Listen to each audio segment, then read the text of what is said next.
Hello everyone, welcome to Crispy Info. पिछले videos में हमने देखा था बहुत सारे कमीशंस कमिटीज़ जिन्होंने रीऑर्गेनाइज़ किया था स्टेट को, और फाइनली जो फजल अली कमीशन उन्होंने यहाँ पे फॉर्मली एक्सेप्ट कर दिया था लिंग्विस्टिक बेसिस को, लैंग्वेज जो कि बेसिस होगा रीऑर्गेनाइजेशन ऑफ स्टेट। तो उसी सिलसिले में हम आगे बढ़ेंगे और आज के वीडियो में देखेंगे कि जो नए स्टेट्स बने 1900 एंड जो नए स्टेट्स बने वो 1956 के बाद भी बहुत सारे नए स्टेट्स बने। एंड 1 नवंबर 1956 को ये बताया गया कि गवर्नमेंट ऑफ इंडिया जो है स्टेट रीऑर्गेनाइजेशन एक्ट 1956 के तहत 14 स्टेट्स एंड 6 यूनियन टेरिटरीज़ वो बनाएगी। ठीक है, 1 नवंबर 1956 को ये डिक्लेयर किया गया। लेकिन उसके बाद भी बहुत सारे रीऑर्गेनाइजेशन होने के बाद भी जो पॉलिटिकल मैप है इंडिया का, वो उसमें बहुत सारे चेंजेस जो हैं वो यहाँ पे आने लगे हैं। उसमें बहुत सारे चेंजेस हुए हैं क्योंकि बहुत सारा जो है पॉपुलर एजिटेशन हो रहा था, बहुत सारे पॉलिटिकल कंडीशंस बदल रहे थे। तो डिमांड जो है कुछ और स्टेट्स का वो यहाँ पे बढ़ने लगा, और इसमें बहुत सारे स्टेट्स का बाइफर्केशन भी हुआ। तो उसी कंसेप्ट को हम आगे बढ़ते हैं और आगे बढ़ते हुए देखेंगे कि किस तरह से बाइफर्केशन हुआ। महाराष्ट्र एंड गुजरात से शुरू करेंगे। सो इन 1960 the bilingual state of Bombay was divided into two separate states, Maharashtra for Marathi speaking people and Gujarat for Gujarati people।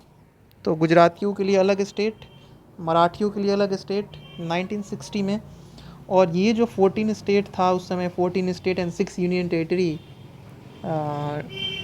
State recognition act 1956 1 नवंबर के स्टेटस था, वो चेंज हो गया और गुजरात जो है वो यहाँ पे 15th स्टेट बन गया इंडियन यूनियन का। ठीक है, अब हम देखेंगे Dadar and Nagar Haveli. So Dadar and नगर हवेली में जो Portuguese ruled this territory until its liberation in 1954। तो पोर्तुगीज़ यहाँ पे रूल करते थे दादरा एंड नगर हवेली को। तो 1954 तक ये लिबरेट नहीं हुआ। ठीक है, उसके बाद जो है subsequently the administration was carried on till 1961 by an administrator chosen by the people themselves. तो 1954 तक तो जो है वो यहाँ पे रूल किया कौन, तो पोर्तुगीज़। ठीक है, लेकिन 1954 से लेके 1961 तक किसने रूल किया, तो यहाँ पे एक एडमिनिस्ट्रेटर जो है वो यहाँ पे इस्टेब्लिश कर दिया गया, और इसको चुना था किसने, तो वहाँ के पीपल ने।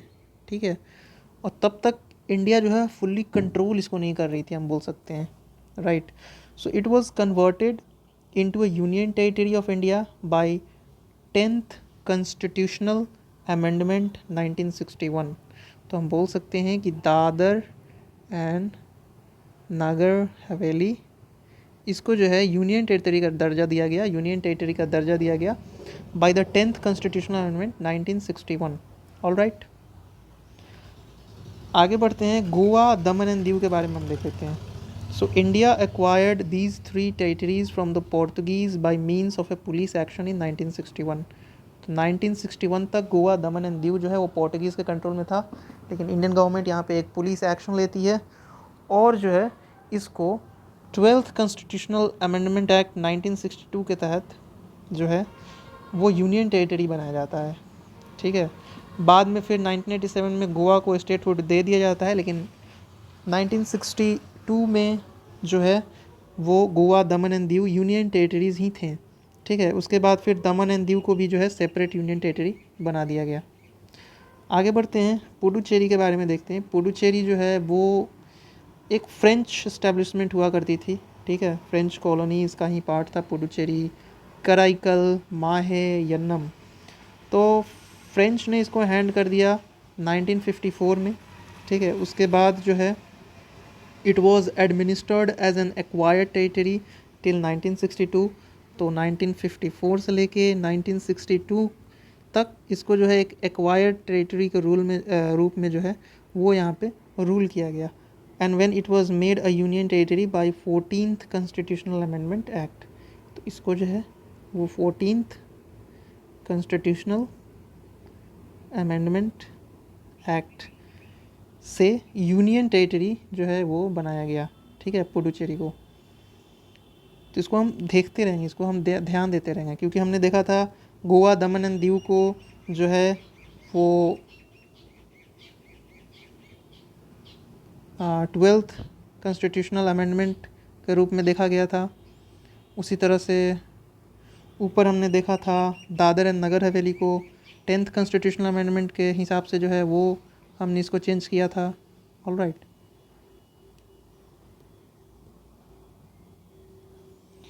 अब हम नागालैंड के बारे में देखते हैं। तो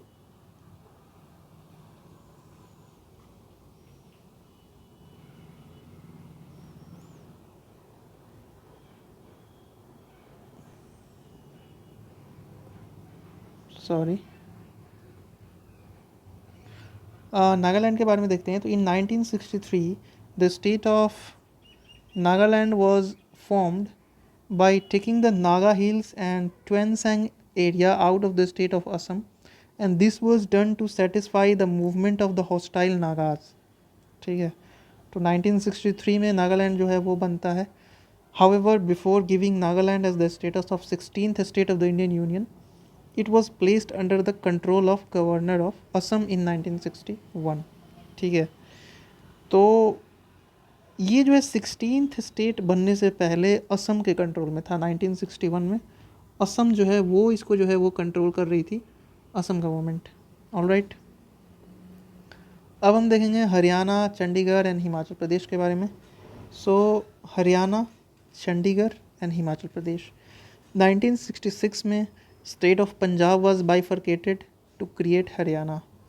1966 में पंजाब और हरियाणा अलग अलग स्टेटहुड के रूप में जाने लगे, और ये 17th स्टेट बना Haryana, and the union territory of Chandigarh भी वहाँ पे बन गया। So this followed the demand for a separate Sikh homeland, Punjabi सूबा, इसको बोलते हैं सूबा। तो पंजाबी सूबा के रूप में पंजाब को अलग करो, अकाली दल का यह डिमांड था under the leadership of master Tara Singh. So on the recommendation of the Shah commission, that's very important, on the recommendation of Shah commission 1966, the Punjabi speaking areas were constituted into the unilingual state of Punjab. The Hindi speaking areas were constituted into the state of Haryana, and the hill areas were merged with the adjoining union territory of Himachal Pradesh। तो ये 1966 में Shah commission ने यहाँ पे बोला कि पंजाबी वाले लोग जो है वो पंजाब में, हिंदी बोलने वाले लोग हरियाणा में, और जो हिली एरिया है उसको मर्ज कर दिया जाए union territory of Himachal Pradesh के रूप में। तो 1971 में मतलब हिमाचल प्रदेश को सबसे पहले यूनियन टेरिटरी बनाया गया था। फिर 1971 में हिमाचल प्रदेश को जो है वो स्टेट का दर्जा दिया गया था, और ये 18th स्टेट बना था। तो हम देख सकते हैं लाइक 14th स्टेट था 1956 में, 18 तक हम पहुँच गए हैं। आगे बढ़ेंगे, मणिपुर, त्रिपुरा एंड मेघालय का फॉर्मेशन। तो इसमें जो है वो 1972 में the political map of north east India underwent a major change. ठीक है, 1972 में नॉर्थ ईस्ट इंडिया का जो मैप है वो चेंज हो गया, और जो दो यूनियन टेरिटरी है Manipur and Tripura and the sub state of Meghalaya got statehood, and the two union territory of Mizoram and Arunachal Pradesh originally known as north east frontier agency came into being. तो सबसे पहले तो मणिपुर एंड त्रिपुरा जो कि यूनियन टेरिटरी थी, ठीक है, उसके साथ साथ मेघालय, इन तीनों को स्टेट के रूप में जाना लगा, और जो यूनियन टेरिटरी मिज़ोरम और अरुणाचल प्रदेश है वो यहाँ पे आया। तो सबसे पहले मिज़ोरम और अरुणाचल प्रदेश यूनियन टेरिटरी के रूप में आया, ठीक है, 1972 में। And with this the number of state of the Indian union increase to 21।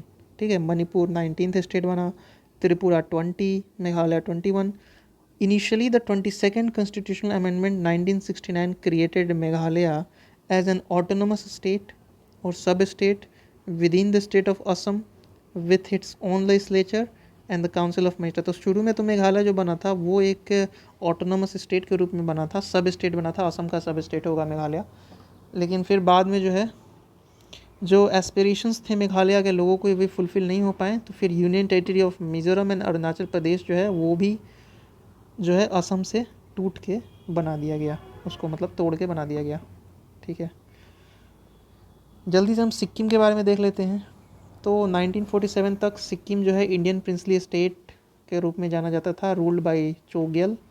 1947 में after the lapse of British paramountcy Sikkim became a protectorate of India ठीक है, where by the Indian government assumed responsibility for the defence, external affairs and communications of Sikkim. तो जो Indian government के पास था वो था भाई डिफेंस, एक्सटर्नल अफेयर, कम्युनिकेशन की रिस्पॉन्सिबिलिटी। 1974 में सिक्किम ने बोला कि हमें भी जो है अलग कर दो।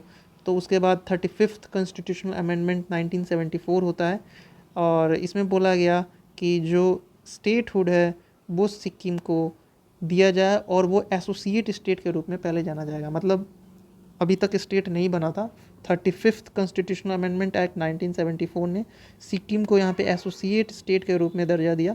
And for this purpose a new article 2A and a new schedule 10th schedule containing the terms and condition of association were inserted in the constitution। ठीक है, तो ये भी एक्सपेरिमेंट ज़्यादा दिन तक नहीं हो पाया सक्सेसफुल और जो पीपल ऑफ सिक्किम थे उनको स्टेटहुड चाहिए था। रेफरेंडम हुआ 1975 में, उन्होंने वोट किया कि जो चोग्यल का इंस्टीट्यूशन था सिक्किम जो पहले के रूप में जाना जाता था उसको एबोलिश कर दिया जाए और फिर 36 कॉन्स्टिट्यूशनल अमेंडमेंट 1975 जो है वो इनेक्ट किया गया और सिक्किम को फुल फ्लेज स्टेट का दर्जा दिया गया। तो जो 35th कॉन्स्टिट्यूशनल अमेंडमेंट 1974 था उसने सिक्किम को पूर्ण स्टेट मतलब पूर्ण राज्य का दर्जा नहीं दिया। ठीक है, एसोसिएट स्टेट के रूप में जाने जाना लगा। ठीक है, उस समय। और उसके साथ साथ कुछ अमेंडमेंट भी किए गए थे उस समय, आर्टिकल 2A और नया शेड्यूल बनाया गया 10th शेड्यूल।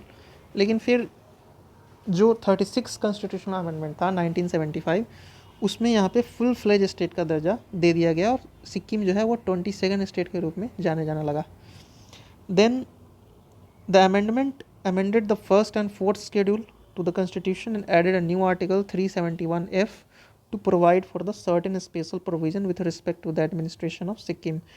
तो इस बार भी यहाँ पे अमेंडमेंट हुआ फर्स्ट और फोर्थ शेड्यूल में। ठीक है, और एक नया आर्टिकल 371F जो है स्पेशल प्रोविजंस के लिए यहाँ पे इंसर्ट किया गया। So it also repealed article 2A and 10th schedule that was added by the 35th amendment act 1974। तो इससे पहले जो 35th अमेंडमेंट एक्ट हुआ था जिसमें एसोसिएट स्टेट बनाया गया था सिक्किम को, उसको उसके क्रम में हमने देखा था कि आर्टिकल 2A और 10th शेड्यूल जो बनाया गया था। तो ये 36th जो अमेंडमेंट हुआ उससे इन सब को यहाँ पे खारिज कर दिया गया, इसको रिपील कर दिया गया article 2A and 10th schedule को। ठीक है, अब हम देखेंगे मिज़ोरम, अरुणाचल प्रदेश एंड गोवा के बारे में। तो 1987 में 3 new state of Mizoram, 14 Arunachal Pradesh and 15th Goa came into being as the 23rd, 24th, 25th state. I am sorry, 1987 में 3 नए स्टेट जो हैं वो जैसे मिज़ोरम, अरुणाचल प्रदेश, गोवा वो आ गए। 23rd state Mizoram, 24th state Arunachal Pradesh और 25th स्टेट गोवा के रूप में जाने जाने लगा। तो union territory of Mizoram was conferred the status of full state as a sequel to the signing of a memorandum of settlement in 1986। इसको भी फुल स्टेट का दर्जा मिल गया। अरुणाचल प्रदेश जो है वो यूनियन टेरिटरी था 1972 से, और गोवा जो है उसको भी यहाँ पे क्रिएट कर दिया गया। गोवा दमन एंड दीव मतलब दमन एंड दीव यूनियन टेरिटरी से निकाल के गोवा को भी यहाँ पे दे दिया गया। तो 1987 में ये सब हुआ था। मिज़ोरम, अरुणाचल प्रदेश और गोवा ये तीनों जो हैं वो बने थे 1987 में। आगे बढ़ते हैं, छत्तीसगढ़, उत्तराखंड एंड झारखंड। तो 3 जो है न्यू स्टेट्स का यहाँ पे गठन किया गया 2000 में। सबसे पहले छत्तीसगढ़, उसके बाद उत्तराखंड, उसके बाद झारखंड। वो सबसे पहले छत्तीसगढ़ को मध्य प्रदेश से निकाला गया, उत्तराखंड को उत्तर प्रदेश से और झारखंड को बिहार से। और ये जो है 26, 27 एंड 28 स्टेट्स रिस्पेक्टिवली बने। रीसेंट, सबसे रीसेंट हम बोल सकते हैं तेलंगाना को यहाँ पे कि in 2014 new state of Telangana came into existence as 29th state of the Indian union. Andhra Pradesh से इसको निकाला गया था, आंध्र स्टेट एक्ट 1953। हम देखा था कि 1953 में सबसे पहले आंध्र प्रदेश बना था। तेलुगु स्पीकिंग पीपल को यहाँ पे मद्रासियन जो तमिलनाडु वाले लोग हैं उनसे यहाँ पे निकाला गया था। ठीक है, तो कुर्नूल जो है वो कैपिटल बनाया गया आंध्र स्टेट का and the state high court was established eight Guntur.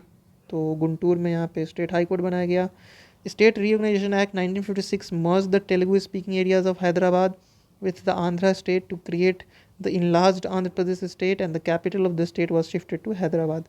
तो फिर यहाँ पे आंध्र प्रदेश रीऑर्गेनाइजेशन एक्ट 2014 ने बाइफर्केट कर दिया था आंध्र प्रदेश को। तो आंध्र प्रदेश के साथ हम जोड़ के देख सकते हैं कि सबसे पहले कैसे 1953 में आंध्र प्रदेश बना, फिर जो है तेलंगाना उससे सेपरेट हुआ इन 2014।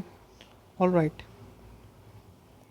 अब रीसेंट जो हम सबसे हाल में हमने देखा है कि 2019 तक जम्मू एंड कश्मीर जो है इसका खुद का कॉन्स्टिट्यूशन होता था और ये स्पेशल स्टेटस जो है वो इंजॉय करता था आर्टिकल 370 के थ्रू। लेकिन 2019 में ये स्पेशल स्टेटस रिवोक कर दिया गया प्रेसिडेंशियल ऑर्डर से, और इसका नाम था the constitution application to Jammu and Kashmir order 2019, and this order superseded the earlier order known as the constitution application to Jammu and Kashmir order 1954, or the 2019 order extended all the provision of the constitution of India to Jammu and Kashmir also. However, the inoperative article 370 continue to remain in the text of constitution of India. तो यहाँ पे बोल सकते हैं कि Jammu and Kashmir को reorganise किया गया 2019 में, इसको यहाँ पे बांटा गया जम्मू कश्मीर एक यूनियन टेरिटरी और दूसरी यूनियन टेरिटरी वो हो जाएगा यूनियन टेरिटरी ऑफ लद्दाख, ठीक है। तो union territory of Jammu and Kashmir comprises all the district of the erstwhile state of Jammu and Kashmir. तो जितने भी जम्मू एंड कश्मीर के जो डिस्ट्रिक्ट हैं वो यहाँ पे जम्मू कश्मीर यूनियन टेरिटरी के साथ चले गए, करगिल और लेह को छोड़ के, क्योंकि करगिल और लेह को जो है वो लद्दाख के साथ दे दिया गया, मतलब करगिल लेह ये सब लद्दाख में चला गया और जितने भी डिस्ट्रिक्ट हैं जम्मू एंड कश्मीर के वो जम्मू कश्मीर के साथ। तो हम टोटल नंबर ऑफ स्टेट देख सकते हैं कि जो 14 और 6 हुआ करता था 1956 में वो 28 और 9 हो गया इन 2019 रिस्पेक्टिवली। हालांकि ये जो है union state Dadar and Nagar Haveli इसको भी मर्ज कर दिया गया है अभी रिसेंटली।